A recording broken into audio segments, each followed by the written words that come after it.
여러분 반갑습니다. 이번 영상은 전원책 변호사의 저출산 소신 발언 영상에 댓글 리뷰를 해보겠습니다. 옛날 썰전 방송에서 발언을 했던 거예요. 한국 여자들이 대기업 근무, 서울 근무, 가쁘나 재벌 아들, 좋은 아파트, 좋은 차 이런 거를 원하는 거기 때문에 혼인 감소, 저출산이 발생하는 거다. 나름대로는 소신 발언을 한 거예요. 요즘 이런 내용이 나와야 돼요. 지금 우리나라 지금 심각하잖아요. 그럼에도 불구하고 대한민국 여자들 눈치 보느라고 이런 발언들이 아직도 안 나오고 있어요. 그나마 전원책 변호사야 노빠꾸 스타일이니까 이런 발언을 한 것 같은데 하여튼 이제는 좀 나와야 된다. 그런 말씀을 좀 드리고 싶고, 그리고 우리나라 여자들의 눈높이 어떻게 변할 것인가. 일본 사례를 보면 조금 도움이 되지 않을까 싶어요. 우리나라가 일본을 참 많이 따라가잖아요. 일본이 과거의 여자들의 어떤 상대 남자에 대한 눈높이가 상고, 삼평, 사저 이런 식으로 변했다고 합니다. 그러면 제일 먼저 나타나는 상고는 제가 챗GPT4에다가 물어본 거를 가져온 거예요. 출처는 상고는 고소득, 고학력, 고신장 이 세 개입니다. 그러면 이게 나타났던 시기가 언제냐? 일본의 고도 성장기 때. 경제가 엄청나게 잘 나갔잖아요, 일본이. 그때 이제 일본 여자들도 돈도 많이 벌고 사회 진출도 많이 하고 눈도 높아진 거죠. 그러면서 일본 남자들한테 강한 요구를 했습니다. 일본 경제는 엄청나게 성장하고 버블이 발생했지만 일본의 혼인율은 감소했고 저출산 현상이 발생했어요. 그러다가 1990년대부터 2000년 초반까지 이때 이제 일본의 버블 경제가 붕괴가 됐잖아요. 취업 빙하기가 도래되고 그리고 아시아 금융위기가 나오고 일단 경제가 힘들어졌죠. 그러면서 3평, 평균 외모, 평균 연봉, 평온한 성격, 좀 눈높이가 내려간 거예요. 이렇게 함에도 일본 남자들이 결혼 안 했어요. 안 했습니다. 우리나라가 지금 언제쯤이냐? 제가 볼 때는 지금 우리나라는 아직은 상고 같아요. 상고인데 상고의 고점은 찍고 내려가는 초입 정도 아닌가? 아직 상평까지는 들어오진 않았죠. 우리는 이제 상고의 고점은 찍고 내려오는 초입 이거 같고, 아마 조만간에 아마 우리나라 여자들이 평균 연봉 지금까지는 뭐 500 이상을 원하잖아요. 대한민국 여자들이. 이게 약간씩 내려갈 것 같다. 외모도 좀 내려가고 하여튼 뭐 성격도 좀 내려가고 좀 조건이 내려갈 것 같습니다. 일단 경제 전문가들은 올해보다는 내년이 경제가 더 힘들 가능성이 높다. 그런 전망들 하는 분들이 더 많아요. 뭐 어떻게 될지는 모르겠습니다만은 지금 일단은 뭐 고금리 상황이 금방 멈추지는 않을 것 같아요. 그리고 우리나라 지금 PF 지금 이 부실이 장난 아니거든요. 근데 일단 총선 때까지는 어쩌든가 막아보려고 하긴 하는 것 같은데 뭐 총선 전에 터질지 총선 이후에 터질지 아니면 그냥 아무런 문제 없이 그냥 넘어갈지는 모르겠습니다만은 만약에 문제가 터지게 되면 아마 여러 가지 후폭풍이 발생할 것 같고, 최근에 보면 기업들 뭐 유통기업들 그리고 오늘 또 보니까 국민은행 콜센터에서도 여자 직원들 280명인가? 하여튼 구조조정하고 최근에 기업들 구조조정도 많이 늘어나고 있습니다. 경제상이 안 좋다 보니까. 그래서 내년부터 본격적으로 삼평 현상이 더욱 뚜렷하게 발생하지 않을까 그런 생각이 좀 듭니다. 그리고 최근에 스탠더드가 증가하는 것도 결국은 뭐냐? 모멘텀은 경제 불안이죠. 경제 불안. 그래도 일본 남자들은 결혼 안 했습니다. 그리고 나서 사저가 나옵니다. 저자세. 겸손한 태도를 가진 남성을 선호하고 저리스크, 결혼 생활에서 발생할 수 있는 위험한 요소가 적은 관계, 가급적이면 조금 이제 직업의 부분에 있어가지고 조금 안정적인 직장, 그거 의미하는 거예요. 그 다음에 저의존, 그 다음에 조소비, 이 사저가 나타났고, 이거 같은 경우는 2000년 초반, 뚜렷한 시기를 특정하기는 힘들지만 2000년 초반쯤에 이제 3평에서 사저로 넘어간 거죠. 사저로 넘어가고, 그리고 아마 한 2006년, 7년 요때부터 일본 여자들이 백기를 들면서, 그때 보면은 이제 일본의 국제결혼 같은 경우도 2006년이 최고 많았어요. 그러다가 2007년부터 일본의 국제결혼이 급락하거든요. 그리고 일본 사회 전반적으로 그때 이제 콧대 높았던 이 여자들을 마케인으로 하면서 조롱하고, 또 일본 여자들이 2000년 후반대에 여자력을 키우는 그런 활동을 했습니다. 그래서 우리나라는 아직까지는 상고예요. 제가 볼 때. 상고인데 근데 우리나라가 아시겠지만은 일본하고 다르게 상당히 압축되어서 성장했고 우리나라는 하여튼 되게 압축적이잖아요. 그래서 일본 같은 경우로 만약에 비교한다면 지금 저는 우리나라가 일본의 한 91년, 92년? 한 요 정도 수준인 것 같아요. 그리고 일본 여자들이 좀 그나마 정상화된 게 한 2006년이라고 본다면 이게 한 14년 정도 걸린 거거든요. 꽤 긴 시간이에요. 근데 우리나라는 워낙 속도가 빠르니까 10년 안에는 뭐 어떻게 되지 않겠나.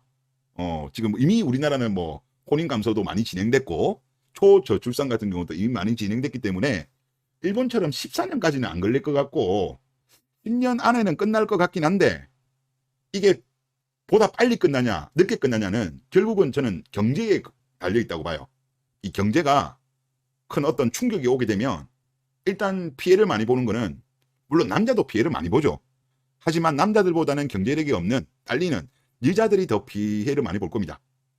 그러면서 아마 여자들이 눈이 확 내려갈 거예요. 물론 그런다고 한번 잃은 신뢰를 다시 회복하지는 못하죠. 일본 같은 경우도 결국은 지금도 보면은 혼인율이라든가 저출산 문제가 완전히 회복된 건 아니거든요. 그나마 과거에 비해서는 개선된 거죠. 예, 그래서 우리나라도 이 길을 전체를 또 일본처럼 밟지 않겠나 그런 생각이 좀 많이 들고 그리고 요거 한번 보시죠. 이거는 뭐냐면 상고, 삼평, 사저 시대에서 남자들의 태도는 어땠냐는 거예요. 그러면 남자들은 그때 당시 고도성장기 때 남자들은 가정의 경제적 지주로 역할을 해야 된다는 인식을 가지고 있었고 그리고 남자들은 경제적 성공과 사회지기를 통해 가지고 가족을 부양해야 된다. 이런 인식을 가지고 있었나 봅니다. 하지만 그것도 어느 정도지. 일본 여자들의 조건이 너무 올라가 버리니까 탈락하는 사람들이 대거 등장하고 그들이 결국은 결혼하지 않고 또 일본은 국제결혼 쪽으로 빠져버렸죠. 지금 우리나라가 나타나는 현상이에요. 일본 같은 경우도 국제결혼이 1980년대 초반부터 쭉 늘다가 1990년대에 폭발적으로 늘거든요. 지금 우리랑 비슷하죠. 아마 올해 대한민국이 국제결혼이 폭발적으로 늘 건데 그거랑 좀 비슷한 것 같아요. 그리고 삼평시대에서의 일본 남자들의 태도, 사저시대에서의 일본 남자들의 태도를 보면 지금 현재 한국의 MZ세대 남자들하고 비슷한 것 같아요. 자, 삼평시대의 일본 남자들은 더 현실적이고 실용적인 삶을 추구하기 시작했고 여자들의 외모나 재산보다는 성격과 인간관계를 중시했다. 마인드를 중시했고 그리고 또 사저시대 때 일본 남자들의 태도는 개인적 매력, 취미, 생활 방식 이런 거를 더 중시했다고 합니다. 그러니까 지금 현재 MZ 남자들은 일본 남자들의 삼평, 사저 이때 태도랑 비슷하게 나타나는 것이 아닌가 좀 그런 생각이 많이 듭니다. 남자들이 먼저 바뀐 거죠. 아마 여자들이 아마 뒤따라올 거예요. 댓글 보겠습니다. 저출산 해결해 보겠다고 원인은 여성 지원 부족이라면서 여성 지원 정책을 끝없이 만들어서 쏟아부었는데 전혀 효과가 없으면 틀렸다는 것을 이제 그만 인정해야죠. 남성 지원 정책으로 방향을 틀어야 합니다. 남성은 안정적인 상황이 만들어지기 전까지는 결혼을 망설이는 경우가 대부분입니다. 남녀 커뮤니티만 봐도 결혼을 원하는 남성들은 내가 이러이러하고 이렇게 벌고 이렇게 생각 중인데 내 형편에 맞게 결혼이 가능한가를 질문합니다. 그런데 여성 커뮤는 남자가 결혼하자는 이야기를 안 한다. 어떻게 이 이야기를 유도할 수 있는 방법이 없냐? 그리고 이 남자 마음이 없는 거냐? 다른 남자로 갈아타야 되는 거냐? 이런 걸 뿐입니다. 라고 하셨어요. 남자를 지원해야 돼요.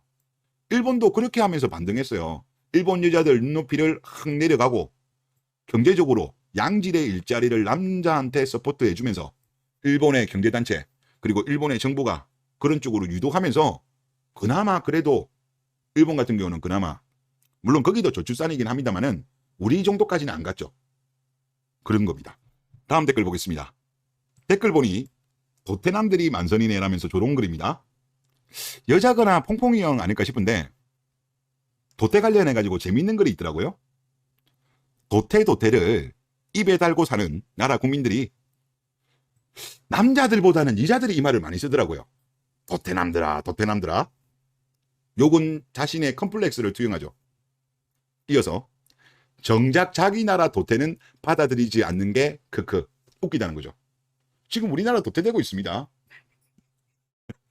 도태남들 만선인에 도롱할 게 아니고 우리나라 도태되고 있는 거나 좀 걱정하시고 살아남을 각자 도생할 그거나 좀 걱정하셨으면 좋겠습니다. 네, 다음 댓글 보겠습니다. 연애할 남자하고 결혼할 남자의 조건이 다른 것부터가 웃긴 겁니다. 사랑 없는 결혼을 대놓고 이야기하는 거라 매매혼입니다. 라고 하셨어요. 예전에 제가 미수다 거 보여드린 적 있잖아요. 외국 여자들은 이걸 이해를 못 하더라고요. 근데 한국에서는 이게 거의 뭐 정상처럼 보이잖아요. 우리가 비정상인 거예요. 글로벌로 봤을 때는. 그러니까 이제 남자들도 여자들이 계속적으로 이렇게 잘못된 사고방식을 가지고 계속적으로 한다면 남자들도 이제 대응을 해야죠. 미러링. 단순히 즐기는 것은 비처녀와 진지한 연애와 결혼은 처녀 혹은 외국 여자와 하겠다면서 남자들도 이렇게 미러링 해야 돼요.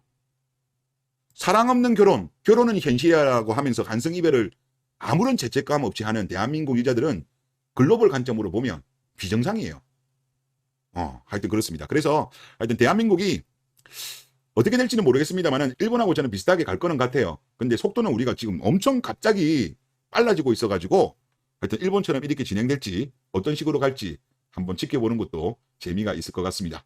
네, 이번 영상 여기서 마치겠습니다.